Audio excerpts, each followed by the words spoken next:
नमस्कार दर्शकों, मैं हूं विभूति झा और ये है जयपुर डायलॉग यूएस से आपका भव्य स्वागत है।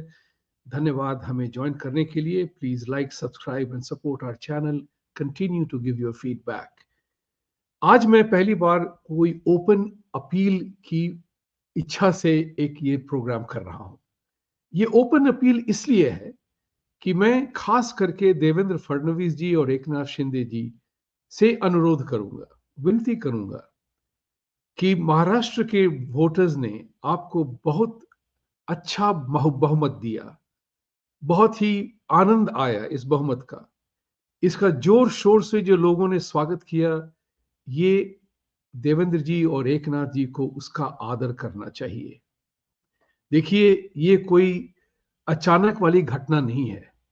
इसका मूल्यांकन यही है कि महाराष्ट्र के लोगों ने हरियाणा और कर्नाटक की हालत देख करके एकजुट होकर के आपको बहुत ही अत्यंत महत्वपूर्ण मेजॉरिटी दी है।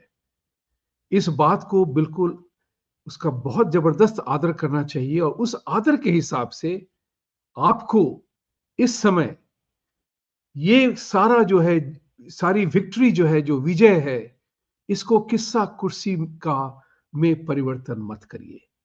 ये बहुत ही इंपॉर्टेंट है आप दोनों के पॉलिटिकल करियर के लिए, आप लोगों की परसेप्शन के लिए, आप लोगों की दोनों ही की आन बान और प्रतिष्ठा के लिए।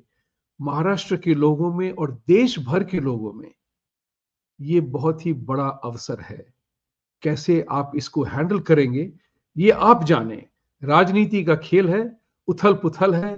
राजनीति में गद्दियां बदलती हैं, कुर्सियां बदलती हैं, कोई यहां कहीं कोई वहां।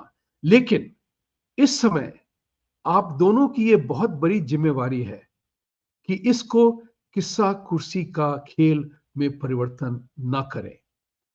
अगर एक नॉर्मल तौर से सोचा जाए तो एकनाथ जी चीफ मिनिस्टर बने थे पिछले सहयोग में, और देवेंद्र फडणवीस जो थे उस वक्त चीफ मिनिस्टर थे, उन्होंने अपने पद को छोड़ा और आपको, एकनाथ जी को चीफ मिनिस्टर बनने का सौभाग्य मिला।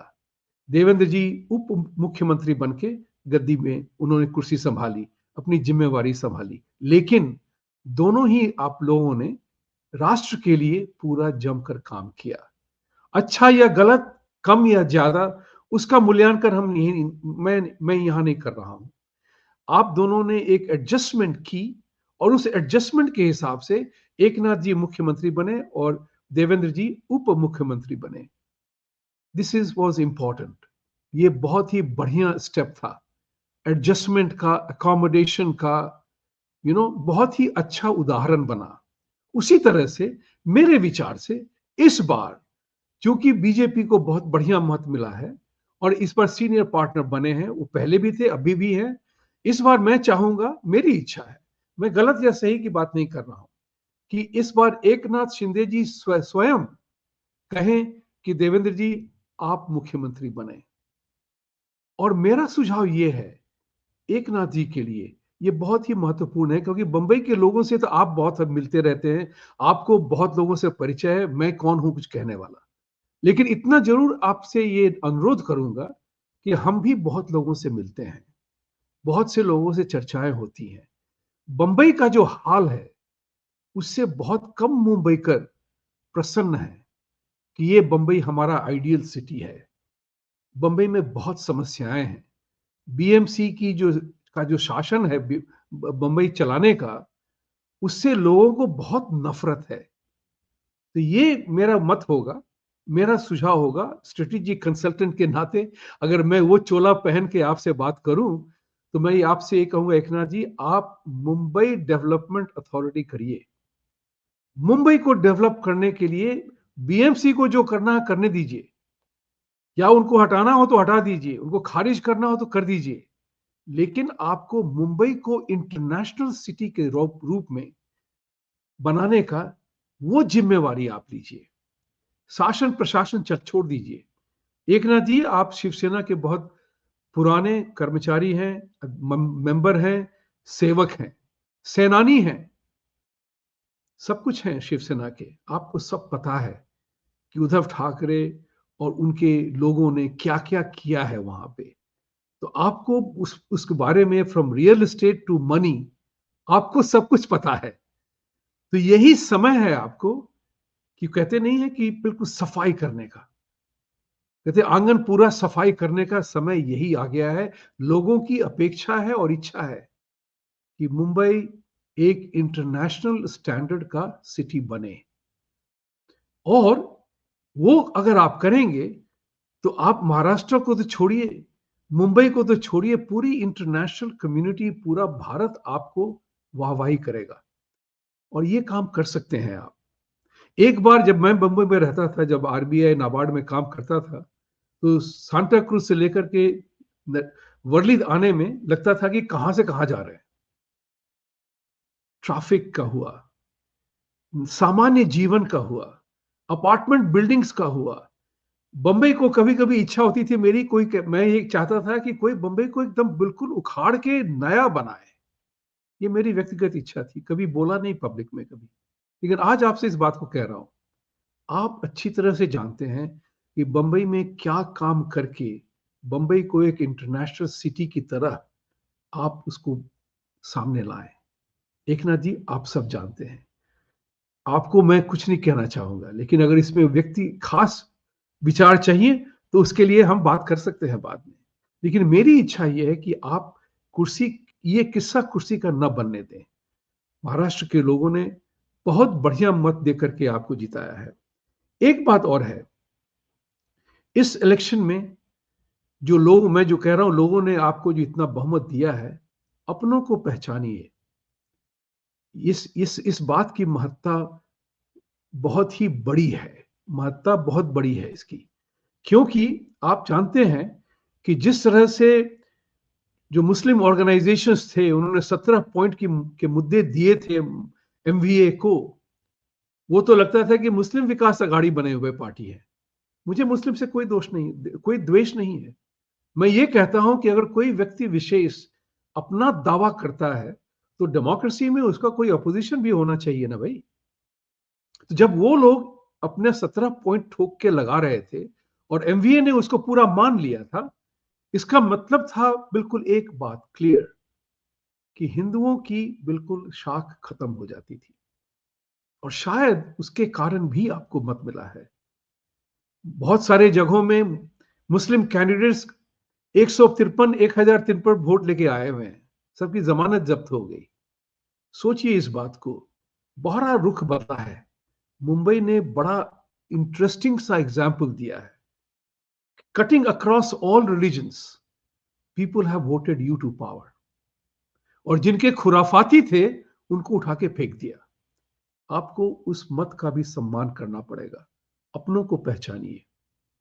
इतना और भी याद रखिएगा कि अपीजमेंट और पैंडरिंग जो कहते नहीं है, अपीजमेंट और पैंडरिंग से आज तक किसी की, कोई भी आपका अपना नहीं बनता।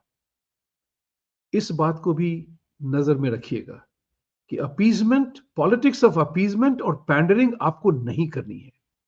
हमने एक छोटे इसी तरह की चर्चा में कहा था कि वो कौन सा हिंदू है जो महाराष्ट्र में एनसीपी, शरद पवार की लीडरशिप की पार्टी को वोट देगा, जिसने ऐलान किया हुआ था कि अगर वो पावर में आ गए तो सारे नाम परिवर्तन करके पुराने नाम जो मुस्लिम नाम थे उसी नाम से शहर को बना देंगे। वो कौन सा हिंदू था जो उस पार्टी को वोट देगा?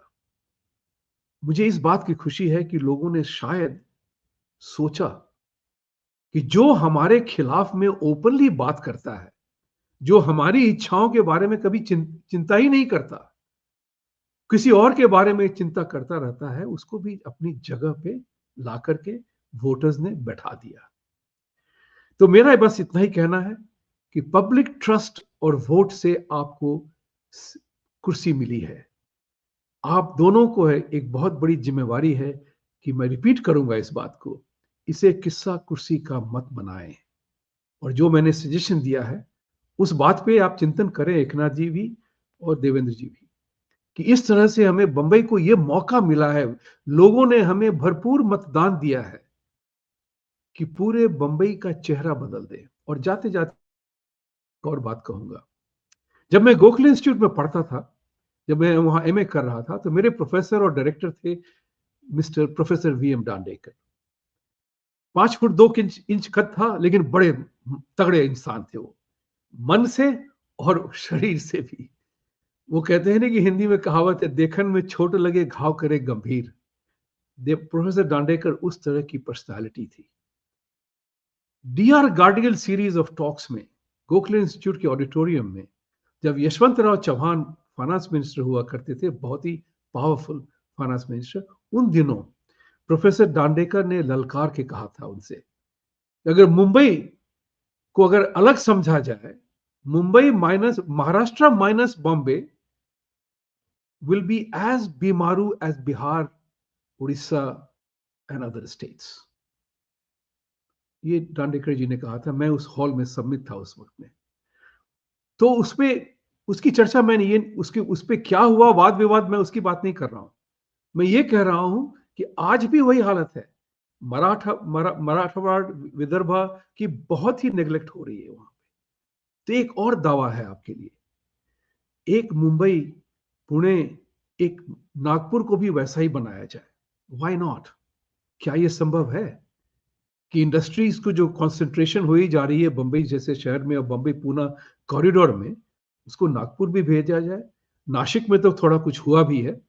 तो इस हिसाब से मैं जानता हूं कि मराठवाड़ा विदर्भ को भी डेवलप करने का आपको अभी बहुत बड़ा मौका मिला है। आप पूरे राज्य को विकसित कर सकते हैं। इसलिए ये जो पब्लिक का विश्वास आपके ऊपर है, जो पब्लिक ने आपको वोट दिया है, क्लियर मैंडेट दिया है, महाराष्ट्र को महाराष्ट्र बनाइए। और मैं भारत महाराष्ट्र के सभी नागरिकों को यह धन्यवाद दूंगा कि अगर कदाचित अगर उन्होंने वोट दिया होता शरद पवार और ये जो है आपको उद्धव ठाकरे और उनके जो चहेते लोग हैं कांग्रेस, पप्पू राजकुमार जो हैं वहां पे, अगर उनकी पार्टी को दिया होता तो मेरा 100% विश्वास है वो लोग महाराष्ट्र को लघु राष्ट्र बना देते। तो मेरा विचार है, इस मतदान का, इस वोट का पूर्ण रूपेण आदर करके पब्लिक को, उनके ट्रस्ट को, उनके वोट को बिल्कुल बिल्कुल कहते नहीं, उसे उसको अपने सर पे बिठाएं और उसे साकार करें। बस आज की बात इतनी ही। मैं हमेशा कहता हूं सत्यमेव जयते, और आप दोनों से ये अनुरोध है मेरा, सत्य को जिताने के लिए आपको युद्ध करना पड़ेगा, और उस युद्ध में आप विजयी हुए हैं इलेक्शन पे। अब जो है अगला श्रेय आपको जाना चाहिए। अगर आप मिल के खेलें तो ये खेल बहुत अच्छा रहेगा। धन्यवाद।